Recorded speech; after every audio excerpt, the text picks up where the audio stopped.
है मुक़द्दर तो मिल जाए 2 गज ज़मीं, है मुक़द्दर तो मिल जाए 2 गज ज़मीं, वरना तुर्बत का कोई भरोसा नहीं, कल न कर कल का कोई भरोसा नहीं। सदर मोहतरम,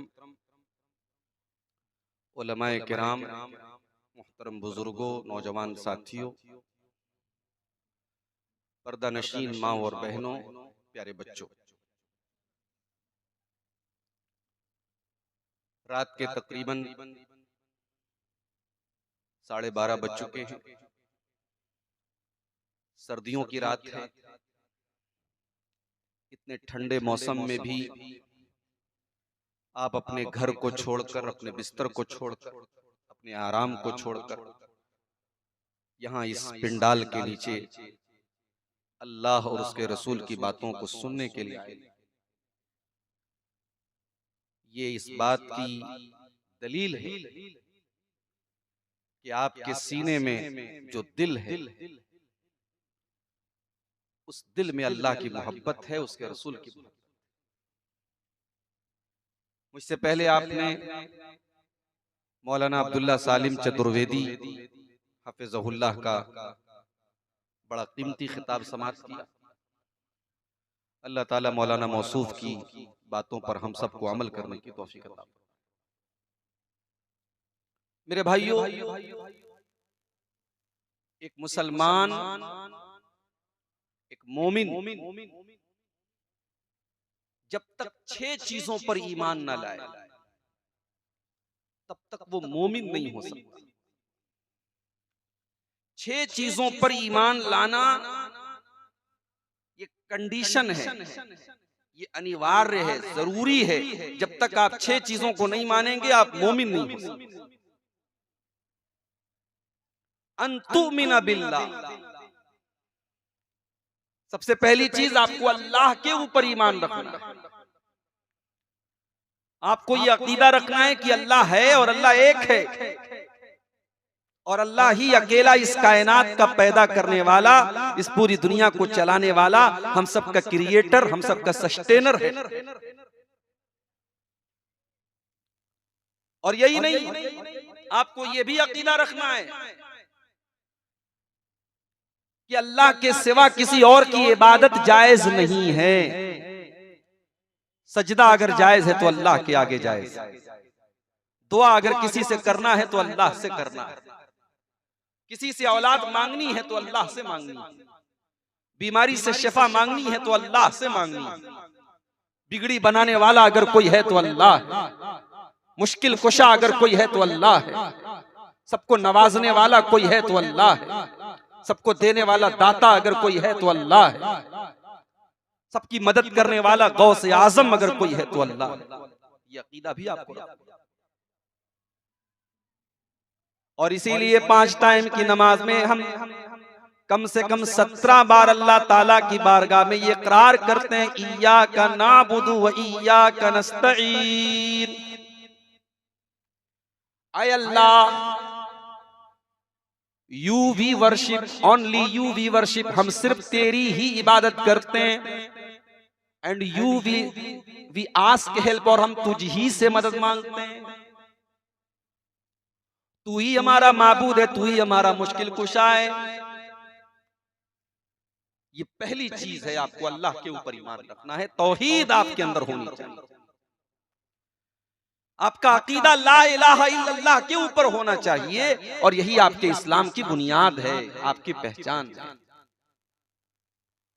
दूसरी चीज, व मलाइकतिही, और आपको अल्लाह ताला के फरिश्तों के ऊपर भी ईमान रखना है।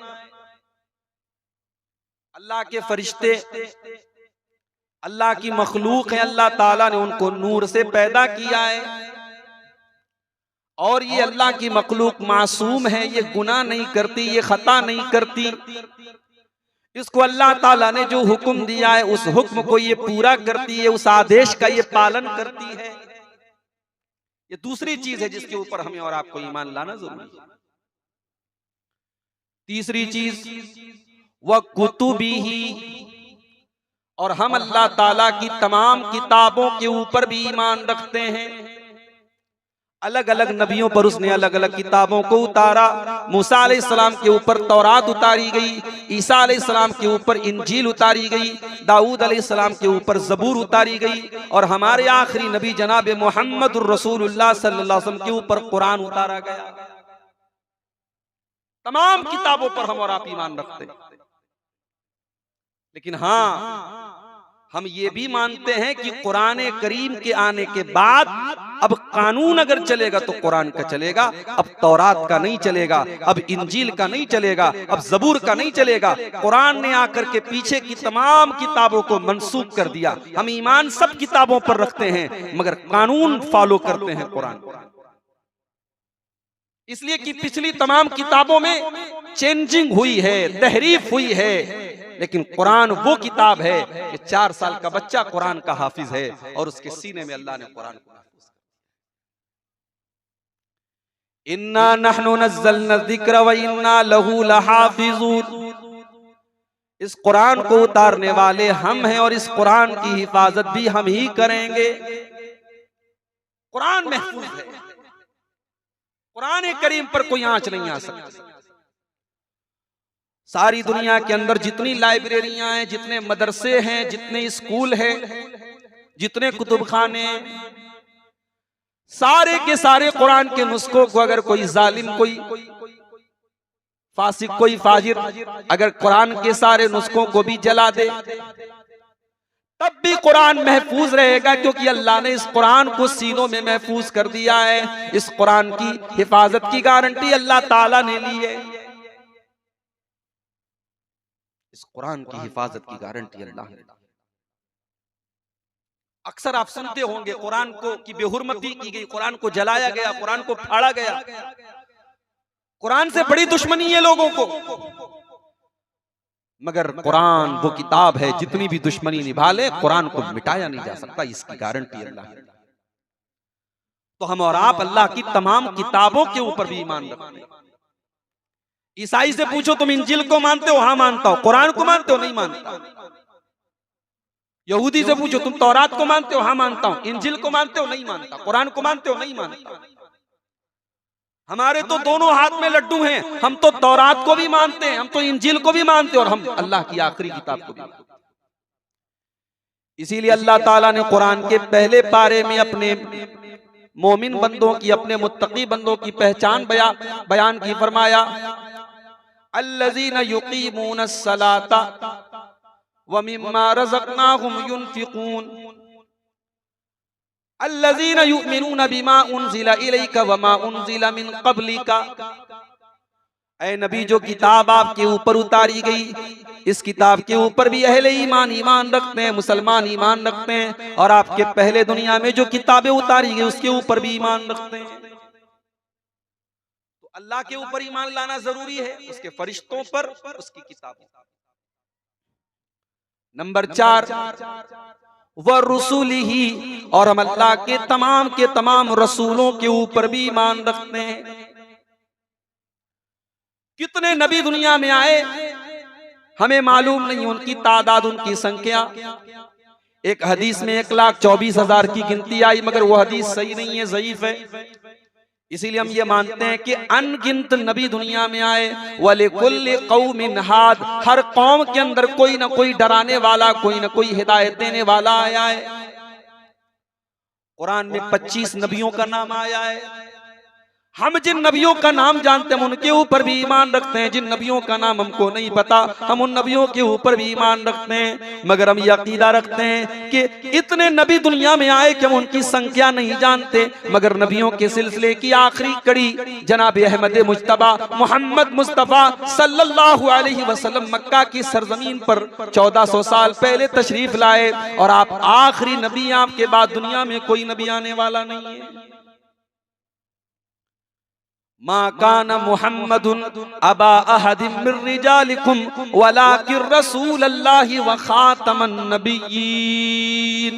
ओ लोगो, मेरा आखिरी नबी मोहम्मद सल्लल्लाहु अलैहि वसल्लम वो तुम में से किसी मर्द के बाप नहीं है, उनकी औलाद में कोई ऐसा लड़का नहीं है जो जवान हुआ हो, वो किसी जवान बेटे के बाप नहीं है, उनकी औलाद में कोई मर्द नहीं है, किसी मर्द के बाप नहीं है, और वो अल्लाह के रसूल हैं, वह खातमन नबिय्यीन, और वो आखिरी नबी हैं, हमारे नबी आखिरी नबी।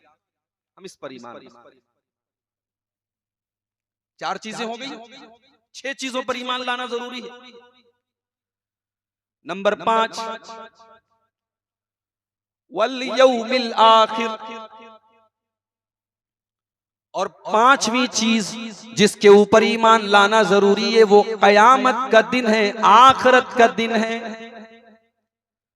हम और आप ये अकीदा भी रखते हैं कि अल्लाह ताला दुनिया में नेक लोगों की नेकी का उनको पूरा पूरा बदला नहीं देता है, गुनाहों के करने वाले को गुनाहों की पूरी पूरी सजा नहीं देता है। एक दिन ऐसा भी आने वाला है जिस दिन अल्लाह नेक लोगों को उनकी नेकी का पूरा पूरा बदला देगा और गुनाह करने वालों को उनके गुनाहों की पूरी पूरी सजा देगा, और उस दिन का नाम है कयामत का दिन, the day of judgment, the day of resurrection. वो हिसाब का दिन होगा, वो कयामत। इसीलिए हम 5 टाइम की नमाज में उस दिन को भी याद करते हैं और हम कहते हैं मालिक यौमिद्दीन, वही इंसाफ के दिन का भी मालिक है।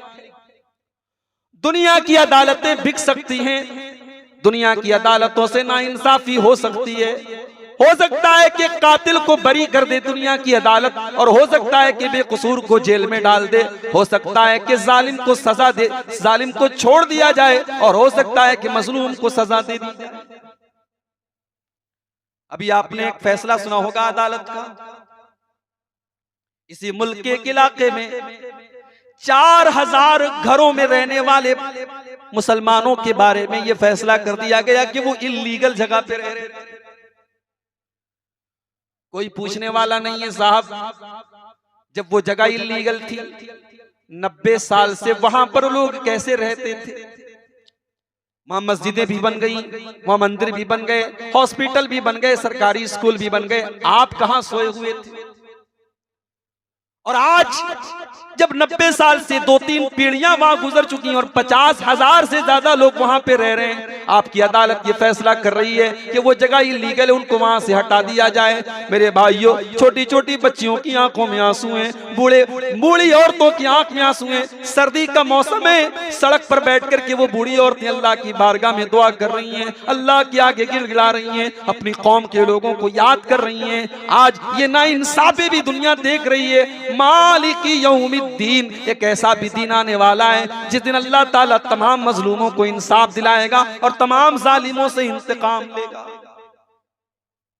इंसाफ होगा कयामत में, वहां कोई अमल करके आप बच नहीं सकते। हम ये समझते हैं हमने रात में 12 बजे कोई गलत काम किया, हमने लाइट ऑफ करके कोई गलत काम किया, हमने बंद कमरे में कोई गलत काम किया, हमारे बाप को नहीं पता, हमारी माँ को नहीं पता, हमारे भाई को नहीं पता, किसी देखने वाले ने नहीं देखा। ओ लोगो, जहाँ कोई देखने वाला नहीं है वहाँ अल्लाह देख रहा है। उस अल्लाह की कुदरत का तो ये आलम है, उस अल्लाह के इल्म का तो ये आलम है। व इन्ना अलैकुम लहाफिज़ीन किरामन कातिबीन यालमून मा तफ़अलून। हमारे किरामन कातिबीन का कैमरा 24 आवर ऑन है, 24 घंटे उनका कैमरा रिकॉर्ड कर रहा है। तुम रात में 12 बजे भी जो पाप कर रहे हो, तुम बंद कमरे में जो पाप कर रहे हो, तुम कंबल के अंदर छुप करके जो गुनाह कर रहे हो, उस गुनाह को भी लिखा जा रहा है। मा यल्फिज़ु मिन क़ौलिन इल्ला लदैहि रक़ीबुन अतीद। अरे अमल तो बड़ी दूर की बात है, तेरी जुबान से निकलने वाले अल्फाज को भी नोट किया जा रहा है, तेरे मुंह से निकलने वाले शब्दों को भी नोट किया जा रहा है। अल्लाह के सब रिकॉर्ड, एक जर्रे का हिसाब देना पड़ेगा। वमन यामल मिस्काल ज़र्रतिन खैरन यरा वमन यामल मिस्काल ज़र्रतिन शर्रन यरा। एक जर्रा के बराबर भी तुमने कोई गुनाह का काम किया है, वो भी अल्लाह की बारगाह में तुम देख लोगे। जर्रा बराबर तुमने कोई नेकी का काम किया है, वो भी अल्लाह की बारगाह में देख लोगे। कयामत के दिन हिसाब होगा मेरे भाई। जानते हो हमारे नबी के ऊपर सबसे आखिरी आयत कौन सी उतरी? चलो आपकी जनरल नॉलेज में इजाफा कर दो। आखिरी आयत हमारे नबी के ऊपर कौन सी उतरी जानते हो? सूरह बकरा की एक आयत, तीसरे पारे की एक आयत उतरी, अल्लाह के नबी के ऊपर आखिरी आयत उतरी। उस आयत के उतरने के 9 दिन के बाद अल्लाह के प्यारे नबी का इंतकाल हो गया, आपकी वफात हो गई। कौन सी आयत है वो? जरा उस आयत को सोचिए मेरे भाइयों, उस पर गौर कीजिए कि इस आयत के अंदर ऐसी क्या खास बात है कि अल्लाह ने अपने नबी के ऊपर सबसे आखिरी आयत कही, वत्तकू यौमन तुरजऊन फीही इलल्लाह। उस दिन से डरो जिस दिन तुम अल्लाह की तरफ लौटाए जाओगे, तुम्हें अल्लाह के पास जाना पड़ेगा। सुम्मा तुवफ्फा कुल्लु नफ्सिम मा कसबत व हुम ला युज़लमून। और हर इंसान को उसके अमल का पूरा पूरा बदला दिया जाएगा और किसी के साथ कोई जुल्म और अन्याय नहीं होगा, किसी के साथ कोई अत्याचार नहीं होगा, किसी के साथ कोई नाइंसाफी नहीं होगी। वो आखिरी दिन क़यामत का दिन। मेरी प्यारी माँ बहनों, आप तो शौकीन होती हैं जेवरात की। अल्लाह ने कुरान में कहा कि औरतें तो शौकीन होती हैं, अब मन युनश्शौ फिल हिलिया, वो जेवरात की बड़ी शौकीन होती हैं।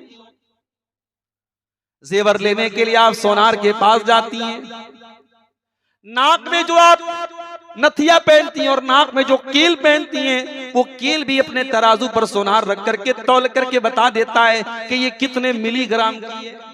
ग्राम नहीं, ग्राम का भी हजारवां हिस्सा, कितने मिलीग्राम है सोनार के तराजू पर। औरत की नाक की कील का वजन भी पता लगता है। हमें बड़ी हैरत होती है, हम कहते हैं यार ये सोनार का तराजू तो बड़ा खतरनाक है, ये तो औरत के नाक की कील का वजन भी बता रहा है। ओ लोगों, मेरा रब भी क़यामत के दिन एक तराजू रखेगा और उस तराजू का आलम ये होगा। अल्लाह ने कुरान में फरमाया, व नज़उल मवाज़ीनल क़िस्त लियौमिल क़ियामह व इन काना मिस्क़ाल हब्बतिन मिन खरदलिन आतैना बिहा व कफ़ा बिना हासिबीन। हम क़यामत के दिन इंसाफ का तराजू रखेंगे और एक राई के दाने के बराबर भी तुमने कोई चीज की होगी। राई बुझते पा रहे हैं? राई को क्या बोलते हैं आपके बंगला में? सरसों बोलते। कितना 1 किलो की होती होगी? उसका एक दाना कितना वजन का होता है? उसका वजन हमारी नजर में तो कुछ नहीं है ना। एक राई का दाना, एक सरसों का दाना, अ मोस्ट लिटिल थिंग, हमारी नजर में सबसे छोटी चीज है। अल्लाह फरमाता है, व इन काना मिस्काल हब्बतिन मिन खरदलिन आतैना बिहा।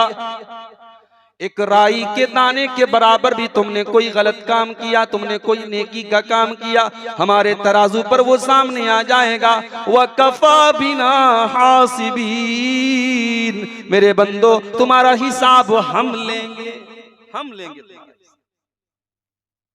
अल्लाह हम सबका हिसाब आसान करे। क़यामत का दिन ऐसा होगा।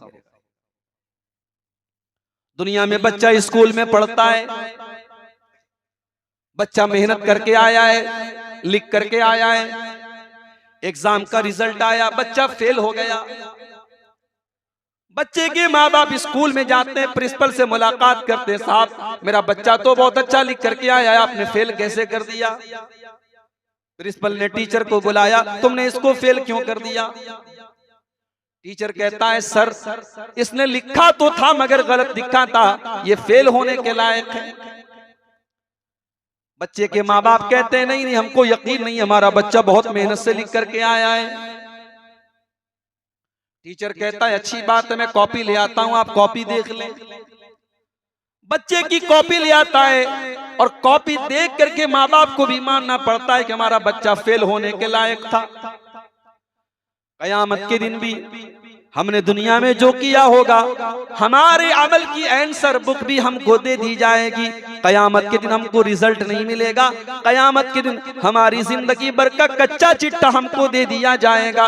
अल्लाह ने फरमाया वकुल्ल इंसानिन अल्ज़मनाहु ताइरहु फी उनुक़िही व नुख़रिजु लहू यौमल क़ियामति किताबन यल्क़ाहु मंशूरा। हम कयामत के दिन हर इंसान के नामे अमाल को, उसकी जिंदगी भर की किताब को उसकी गर्दन में डाल देंगे और हम उससे कहेंगे इक़रा किताबक कफ़ा बिनफ़्सिकल यौमा अलैका हसीबा। ऐ मेरे बंदे, ये तेरी किताब है, ये तेरा नाम अमाल है, ये तेरी जिंदगी भर का कच्चा चिट्ठा है। अब तू खुद अपना हिसाब ले ले, तू खुद अपनी परीक्षा ले ले। ये होगा कयामत। हमारा ईमान है कि कयामत आएगी। ये पांचवी चीज है जिस पर हमको ईमान रखना है कि कयामत होगी। और छठी चीज वल क़द्रि खैरिही व शर्रिही, और तकदीर के ऊपर भी ईमान रखना है। तकदीर में अच्छा लिखा हो तब भी ईमान रखना है, बुरा लिखा हो तब भी ईमान रखना है। एक भाई करोड़पति है, एक भाई बेचारा परेशान है।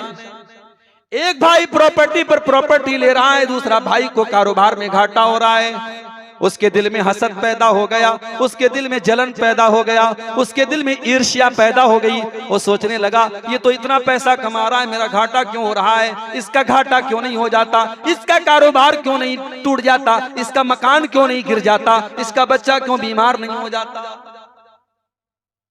दुनिया में हर चीज का इलाज हसद का इलाज, बड़ी खतरनाक बीमारी।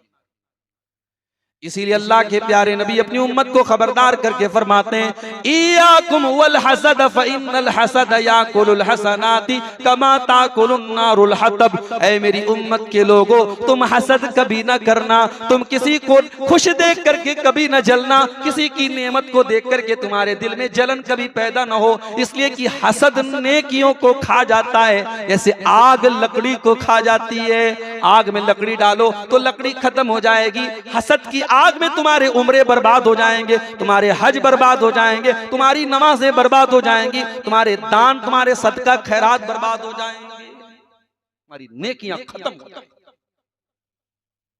जानते हो ये हसद क्यों होता है? ये हसद इसलिए होता है कि अल्लाह की तकदीर पर ईमान कमजोर होता है।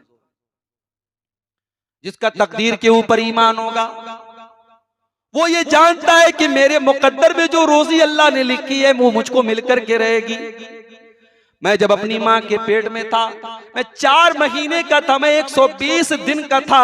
अल्लाह के नबी फरमाते हैं जब बच्चा अपनी माँ के पेट में रहता है और 4 महीने का हो जाता है, 120 दिन का हो जाता है, अल्लाह ताला के हुक्म से बच्चे के अंदर रूह डाल दी जाती है।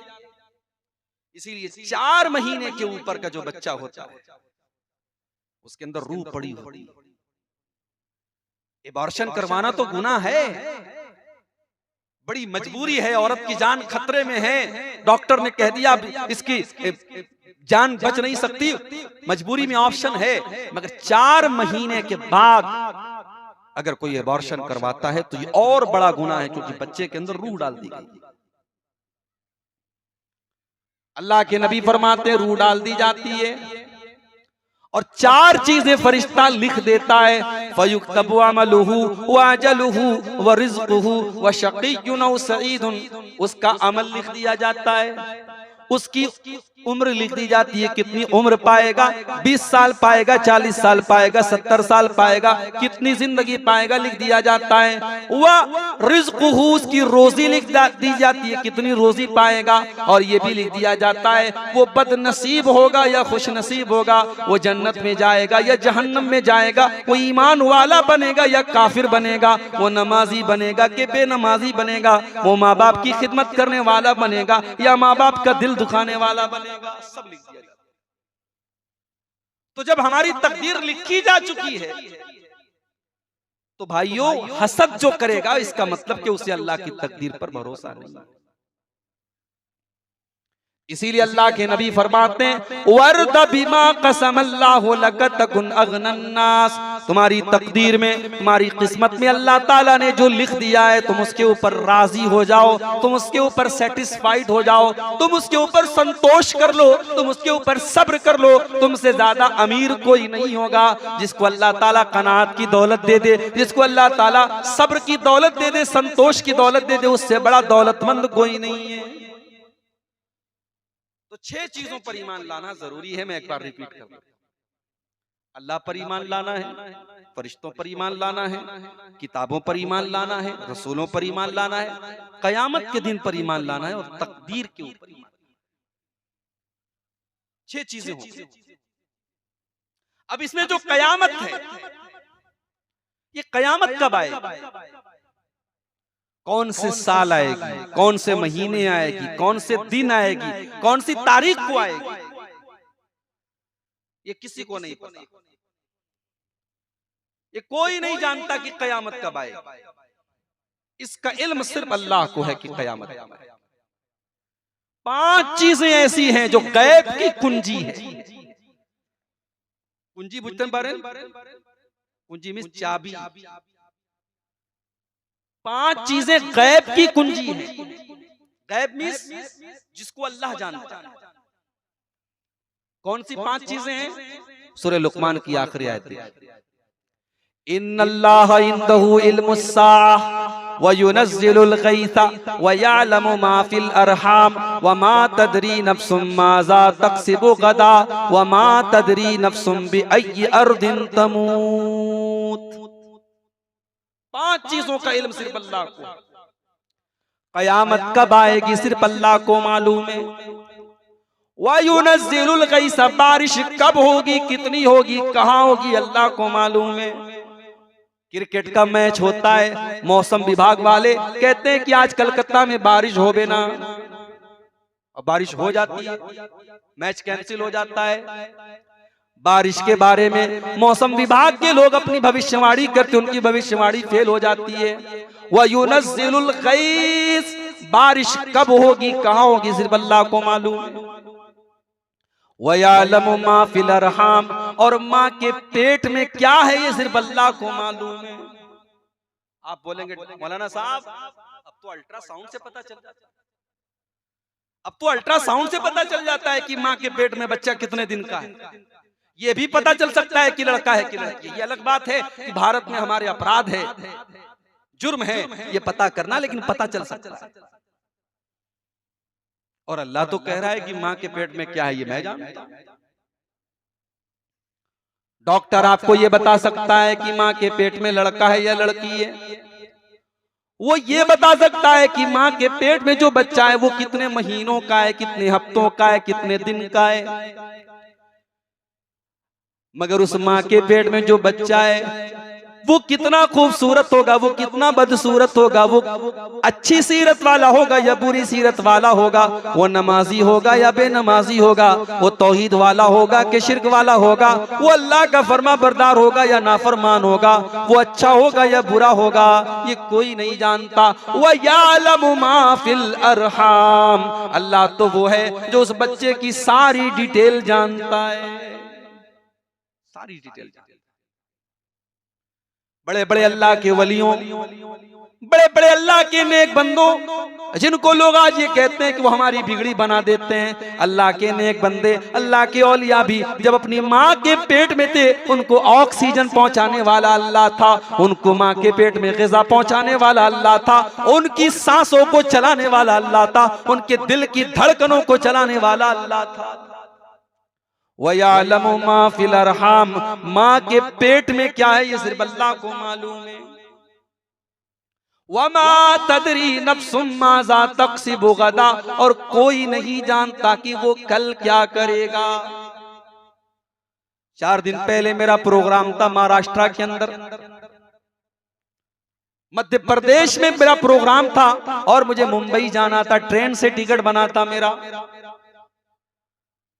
मैं रात में आराम से तकरीर कर रहा था, ये सोच करके तकरीर करने के बाद रात को 2 बजे मुझको ट्रेन पकड़ के मुंबई जाना है।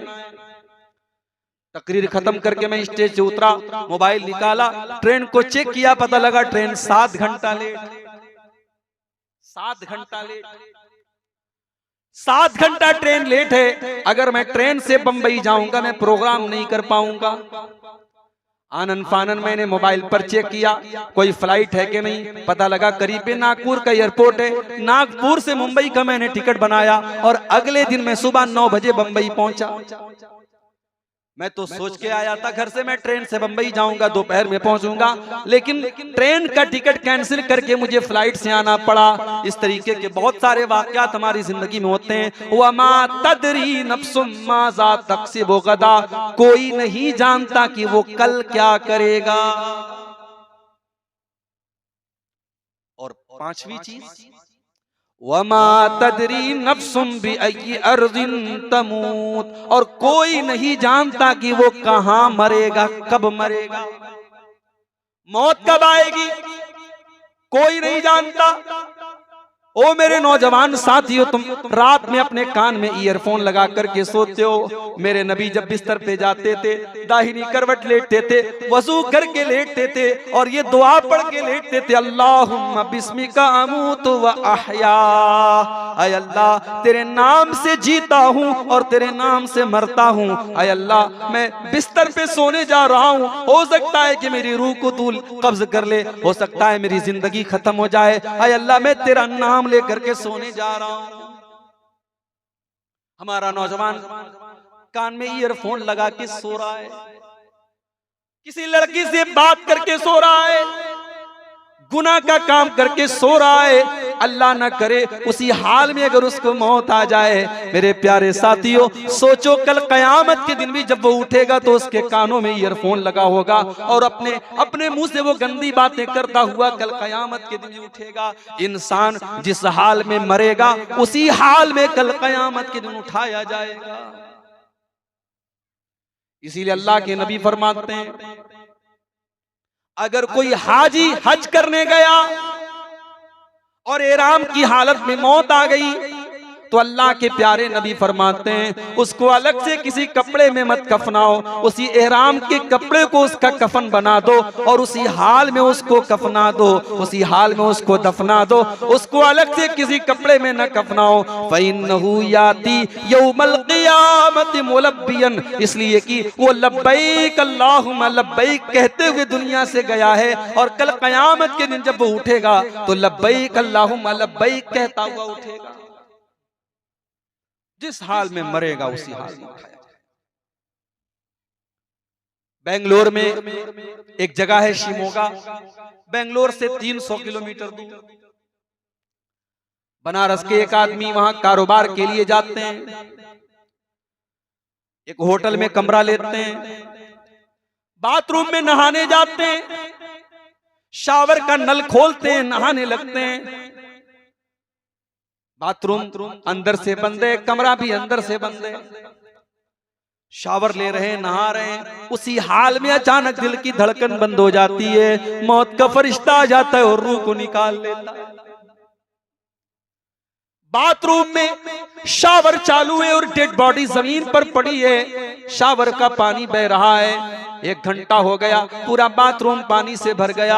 होटल वालों को कुछ पता नहीं, होटल वाले सोचने लगते कि कई घंटे हो गए ये आदमी बाहर क्यों नहीं निकल रहा है। दरवाजा बहुत बार बार खटखटाया गया, कोई आवाज नहीं आई। दरवाजे को तोड़ के जब कमरे के अंदर दाखिल होते हैं, देखते कमरे के अंदर कोई नहीं, बाथरूम के पास गए, बाथरूम का दरवाजा खटखटाया, अंदर से कोई आवाज नहीं। जब बाथरूम का ताला तोड़ करके दरवाजा खोला गया तो देखा कि डेड बॉडी मौजूद है। वमा तदरी नफ्सुम बिअय्यि अर्ज़िन तमूत, कोई नहीं जानता कि वो कब और कहां मरेगा। मेरे दोस्त थे, बंबई में रहते थे, मौलाना अब्दुल रहमान सलफी साहब, खूब भालो वक्ता, बहुत अच्छे मुकर्रिर, बहुत अच्छी तकरीर करते थे, आपके बंगाल में भी आते थे। बंबई से पूना जाते हैं तकरीर करने के लिए। तकरीर करने के बाद जल्दी जल्दी वो टैक्सी पकड़ते हैं, और टैक्सी इसलिए पकड़ते हैं कि जल्दी से बंबई जाना है। मस्जिद में नमाज पढ़ाते थे और मस्जिद में फजर की नमाज उनको पढ़ाना था। वो लोगों दुनिया की इससे ज्यादा खतरनाक ड्यूटी तो कोई नहीं होती जितनी खतरनाक ड्यूटी एक मस्जिद के इमाम की होती है। सारे मोहल्ले के लोग मस्जिद में फजर की नमाज में आए या ना आए, बेचारा इमाम तो उसको आना ही आना है। वो रात में बीवी से मुलाकात भी करता है तो उसको गुस्ल करना ही करना है, क्योंकि उसको सुबह फजर की नमाज पढ़ाना है। ओ लोगों, इससे ज्यादा टफ ड्यूटी, इससे ज्यादा मुश्किल ड्यूटी क्या हो सकती है? मगर हम उस इमाम को क्या देते हैं? 5,000 10,000 रुपया महीना देते हैं और हम ये समझते हैं कि हमने उसको गुलाम बना लिया। मस्जिदों के इमामों को हम इतनी हकारत की नजर से देखते हैं। अगर उसने कभी नमाज में सजदा लंबा कर दिया, उसने रुकू थोड़ा बड़ा कर दिया, उसने नमाज थोड़ी लंबी पढ़ा दी, तो सारे मोहल्ले के लोग उसका हिसाब लेने लगते हैं।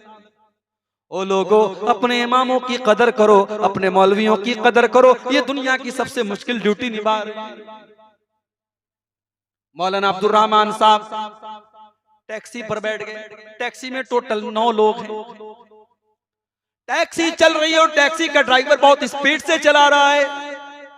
रास्ते में पेट्रोल पंप आता है, ड्राइवर तेल लेने लगता है। मौलाना अब्दुल रहमान कहते हैं कि भाई तुम इतनी तेज गाड़ी चला रहे हो, मैं यहीं उतर जाऊंगा, मैं तुम्हारे साथ नहीं जाऊंगा। वो कहता है अच्छा मौलाना साहब, अब मैं गाड़ी सही चलाऊंगा। तेल लेता है, गाड़ी को आगे बढ़ाता है, फिर पूरी स्पीड में गाड़ी चलाने लगता है। गाड़ी अपना बैलेंस खो देती है। अचानक गाड़ी एक दूसरी ट्रक से टकरा जाती है और खतरनाक हादसा हो जाता है और 9 लोगों में से 8 लोगों का इंतकाल हो जाता है। 8 लोग उसी मौके पर मर जाते हैं, एक औरत सिर्फ जिंदा बचती है। और मेरे प्यारे साथियों, उन मरने वालों में मेरे दोस्त मौलाना अब्दुल रहमान भी थे। बिल्कुल यंग थे, नौजवान थे, छोटे छोटे उनके 2 बच्चे थे। उनकी जवान बीवी ने, उनके छोटे छोटे बच्चों ने क्या सोचा था कि मैं मेरा बाप आज मुझको छोड़ के जा रहा है, कल वो जिंदा नहीं लौट पाएगा। क्या उनकी बीवी ने सोचा था कि कल सुबह मैं बेवा हो जाऊंगी, मेरे शौहर का इंतकाल हो जाएगा? क्या उनके माँ बाप ने सोचा था कि हमारा बच्चा दुनिया से चला जाएगा? वमा तदरी नफ्सुम बिअय्यि अर्ज़िन तमूत, कोई नहीं जानता कि वो कब और कहां मरेगा। ये 5 चीजें हैं जिनकी नॉलेज सिर्फ अल्लाह को। इसमें से एक चीज है कयामत कब आएगी, ये अल्लाह को पता है। एक मर्तबा हजरत जिब्रील अलैहिस्सलाम इंसान की शक्ल में, मनुष्य की शक्ल में अल्लाह के प्यारे नबी के पास आते हैं और आकर के आपसे बहुत सारे सवाल करते हैं। और उन्हीं सवालों में एक सवाल ये भी करते हैं, अखबिरनी अनिस्सा, ऐ मोहम्मद सल्लल्लाहु अलैहि वसल्लम मुझे कयामत के बारे में बताइए कि कयामत कब आएगी, कयामत कब आएगी। अल्लाह के नबी क्या फरमाते हैं, मल मसूल अन्हा बिआलम मिन साइल, ऐ सवाल करने वाले जितना तू जानता है उतना तो मैं भी जानता हूँ। जब तुझको नहीं पता कि कयामत कब आएगी तो मुझको भी नहीं पता कि कयामत कब आएगी। कयामत का एग्जैक्ट इल्म मुझको भी नहीं है। हाँ, कयामत की निशानियां मैं तुमको बता सकता हूँ, लेकिन कयामत कब आएगी मैं नहीं जानता। तो कयामत कब आएगी ये कोई नहीं जानता, लेकिन कयामत की कुछ निशानियां अल्लाह ने कुरान में बताई है और अल्लाह के नबी ने हदीसों में बताई है। इंशाअल्लाह आज की तकरीर में हम उसको आपके सामने बयान करेंगे। अगर आप गौर से सुनेंगे बड़ी बातें मिलेंगी, बड़ी नसीहत मिलेगी और इंशाअल्लाह हम और आप अपनी इस्लाह की कोशिश करेंगे। कयामत की निशानी, मैंने एक आयत पढ़ी थी आपके सामने, सूरह अंबिया की पहली आयत, कुरान के 17वें पारे की पहली आयत, इक़्तरब लिन्नासि हिसाबुहुम वहुम फी गफलतिन मुरिदून, लोगों के हिसाब का टाइम करीब आ चुका है, लोगों के इम्तिहान का टाइम करीब आ चुका है, लोगों के परीक्षा का समय आ चुका है, लेकिन लोग फिर भी गफलत में पड़े। एक लड़का स्कूल में पढ़ता है, एक स्टूडेंट कॉलेज में पढ़ता है, साल भर वो पढ़ाई करता हो या ना करता हो, लेकिन जब परीक्षा का समय आता है, जब एग्जाम का टाइम आता है, तो साल भर ना पढ़ने वाला स्टूडेंट भी पढ़ाई करता है, क्योंकि उसको पता होता है कि अगर मैं पढ़ाई नहीं करूंगा तो मैं फेल हो जाऊंगा, मेरा साल बर्बाद हो जाएगा। वो लोगों, एक हिसाब हमको भी देना है और वो हिसाब हमको मरने के बाद कब्र में भी देना है और कल कयामत के दिन भी देना है। और हम नहीं जानते कि कयामत क़यामत कब आएगी और हम नहीं जानते कि हम कब मरेंगे। हो सकता है कि हम कल मर जाएं, हो सकता है कि हम आज ही मर जाएं। इसलिए अल्लाह फरमा रहा है इक़्तरब लिन्नासि हिसाबुहुम वहुम फी गफ़लतिन मुरिदून। ओ लोगो, तुम कितने बड़े नादान हो, तुम्हारे हिसाब का टाइम आ चुका है, फिर भी तुम अल्लाह को छोड़े हुए हो, फिर भी तुम दीन से गाफिल हो, तुम अल्लाह को भूले बैठे हो। तो कयामत की कुछ निशानियां कुरान और हदीस में बताई गई। एक है कयामत की बड़ी निशानियां, ये टोटल 10 निशानियां हैं। ये बिल्कुल लास्ट में आएंगी जब कयामत एकदम आने वाली होगी। वो कौन सी 10 निशानी होगी, आइए बता देता हूं आपको। सही मुस्लिम की हदीस है, हजरत हुज़ैफा इब्ने असीद गिफारी कहते हैं कि हम लोग आपस में बातें कर रहे थे, इतने में अल्लाह के प्यारे नबी हमारे पास आए। बड़े गौर से सुनिएगा, बड़े ध्यान से सुनिएगा। साहबी कह रहे कि हम आपस में बातें कर रहे थे, चर्चा कर रहे थे, बहस कर रहे थे, इतने में अल्लाह के प्यारे नबी आते हैं और अल्लाह के नबी सवाल करते हैं मा ततज़ाकरून, ऐ मेरे सहाबा आप लोग कौन से विषय पर चर्चा कर रहे हैं, कौन से टॉपिक पर बात कर रहे हैं। साहबा कहते हैं नहनु नतज़ाकरू अनिस्साअह, ऐ अल्लाह के नबी हम तो कयामत के विषय पर बात कर रहे हैं। आप कभी बात करते हैं कयामत? हम तो आपस में बात करते हैं, कभी टीवी पर बात करते हैं, कभी फिल्मों पर बात करते हैं, कभी ममता दीदी पर बात करते हैं, कभी मोदी जी पर बात करते हैं, कभी योगी पर बात करते हैं, कभी राजनीति की बातें करते हैं, कभी हम दुनिया की बातें करते हैं, कभी घर मकान की बातें करते हैं, कभी कारोबार की बातें करते हैं। हमारी गुफ्तगू और हमारे चर्चा का विषय कभी आखिरत नहीं होता, कभी कयामत नहीं होती। हो लोगो, हम कितने पत्थर दिल हो चुके हैं। सहाबा तो आपस में बातचीत करते थे तो कयामत के बारे में सोचते थे, आखिरत के बारे में सोचते थे, अल्लाह को क्या हिसाब देना है इसके बारे में बात करते थे। साहबा बोले कि हम लोग कयामत के बारे में चर्चा कर रहे हैं। अल्लाह के नबी ने फरमाया इन्नहा लन तक़ूम हत्ता तरौ अशरा आयात, कयामत नहीं आएगी जब तक 10 निशानियां तुम देख न लो, 10 बड़ी बड़ी निशानियां जब तक तुम देख न लो तब तक कयामत नहीं आएगी। नंबर 1 अद्दुखान, कयामत के पहले बहुत बड़ा धुआं आएगा, आसमान धुआं आएगा।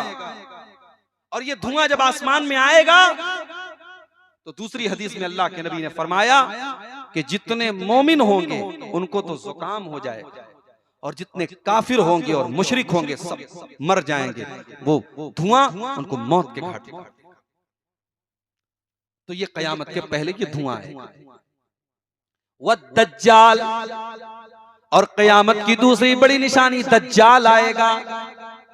ये मुल्क के शाम और इराक के बीच में एक जगह से निकलेगा, जाहिर होगा, और ये इंसान होगा, घुंघराले बाल वाला होगा और एक आंख का काना होगा और उसके माथे के ऊपर काफारा लिखा होगा और वो लोगों को अपना रब कहेगा।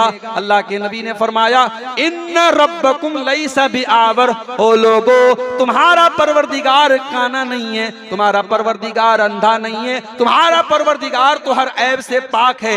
दज्जाल अपने आप को रब कहेगा, तुम उससे कभी धोखा न खाना। दज्जाल बहुत बड़ा फितना, पूरी दुनिया में फसाद मचाएगा, लेकिन मक्का मदीना में दाखिल नहीं हो पाएगा। जैसे ही वो मक्का मदीना में दाखिल होने की कोशिश करेगा, मक्का और मदीना की सरहदों पर फरिश्ते तलवार लेकर के खड़े होंगे जो उसको फौरन उसका हमला रोकेंगे। फिर उसके बाद एक हवा चलेगी और मदीना के अंदर जितने मुनाफिक लोग होंगे सब निकल निकल करके दज्जाल के पास चले जाएंगे और मदीना में और मक्का में सिर्फ मोमिन लोग बचेंगे, नेक लोग बचेंगे। ये दज्जाल का फितना दुनिया का सबसे बड़ा फितना। इसीलिए अल्लाह के नबी अपनी हर नमाज में जब तैयात में बैठते थे तो दरूद शरीफ पढ़ने के बाद एक दुआ पढ़ते थे, अल्लाहुम्मा इन्नी अऊज़ु बिका मिन फितनतिल मसीहिद दज्जाल, ऐ अल्लाह मैं तेरी पनाह चाहता हूं दज्जाल के फितने से। बहुत बड़ा फितना होगा दज्जाल।